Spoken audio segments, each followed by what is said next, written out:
a body of mass 4m moving with speed u collides with another body of mass 2m at rest।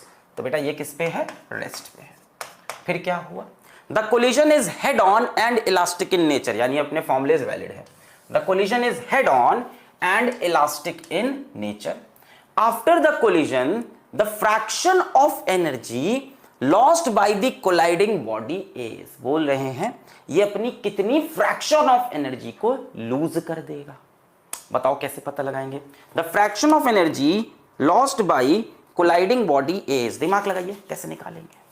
कितनी energy ए की चली गई, कैसे पता लगाओगे? भाई ए की यहां पे काइनेटिक एनर्जी देख लो, ए की फाइनल काइनेटिक एनर्जी देख लेना, पता चल जाएगा कितनी एनर्जी ए की कम हुई। सर काइनेटिक एनर्जी इनिशियल और फाइनल तो बराबर होती है, अरे सिस्टम की बराबर होती है। ए की ए के बराबर हो जरूरी थोड़ी ना है, ट्रांसफर हो गई हुई थोड़ी सी किसमें? बी में। भाई बी की इनिशियल काइनेटिक एनर्जी 0 है, तो कुछ वेलोसिटी इसको भी तो मिलेगी, तो ये अपनी काइनेटिक एनर्जी तो मिल बांट कर खा लेंगे दोनों, तो इसकी काइनेटिक एनर्जी कम होगी कि नहीं? अब सवाल पढ़ो। After the collision the fraction of energy lost by colliding body A. तो आफ्टर कोलिजन कहानी बनाते हैं बेटा, ये रहा 4m और ये रहा 2m, ठीक है। मान लेते हैं अपन कि इसकी वेलोसिटी हो गई v1 और इसकी वेलोसिटी हो गई v2। बेसिकली हमको इससे कोई मतलब नहीं, अगर हमें ये वेलोसिटी मिल जाए तो इसकी इनिशियल काइनेटिक एनर्जी, इसकी फाइनल काइनेटिक एनर्जी पता चल जाएगा कितना लॉस्ट हुआ। सही बात है, अपन v1 निकालने पे फोकस करते हैं। तो बेटा ये अपना क्या हो जाएगा? m1 हो जाएगा, ये क्या हो जाएगा अपना? m2 हो जाएगा, ये क्या हो गया अपना? u1, और u2 कितना हो गया है? सारी सी बात है, रेस्ट पे है तो 0। सो v1 इज इक्वल्स टू, अब बेटा v1 देख रहे हैं तो इस पे आएंगे m1 माइनस m2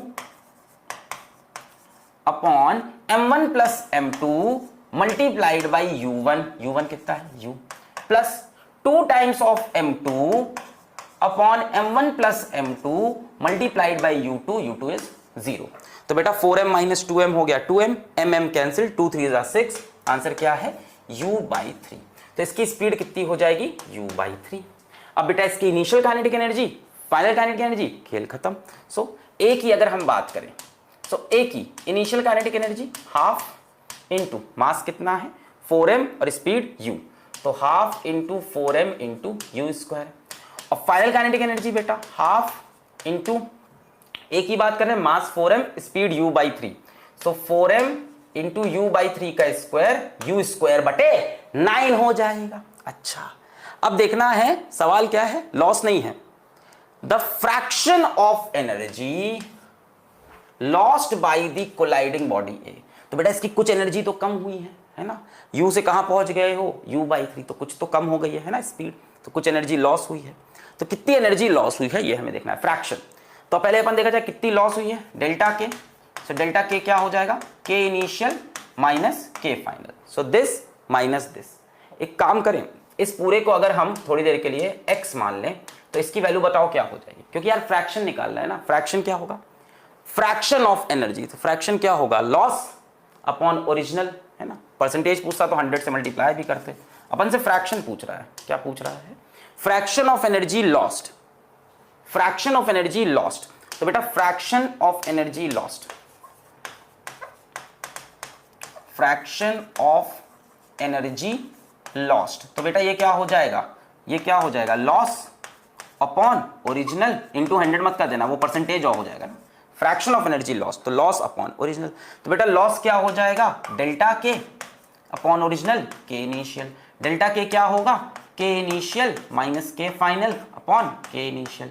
अब ध्यान से देखो यार, ऊपर नीचे टर्म एक जैसे होंगे, तो बार बार ये सब क्या लिखना, तो मैंने कहा इसको x मान लो, तो ये पूरा कितना हो गया? x/9 हो गया। बेटा खेल खत्म, x माइनस x बटे 9, ओरिजिनल इज x, एलसीएम हो गया 9, 9x माइनस x 8x/9, और नीचे भी क्या है बेटा? x से x कैंसिल, 8/9। ये फ्रैक्शन लॉस्ट है।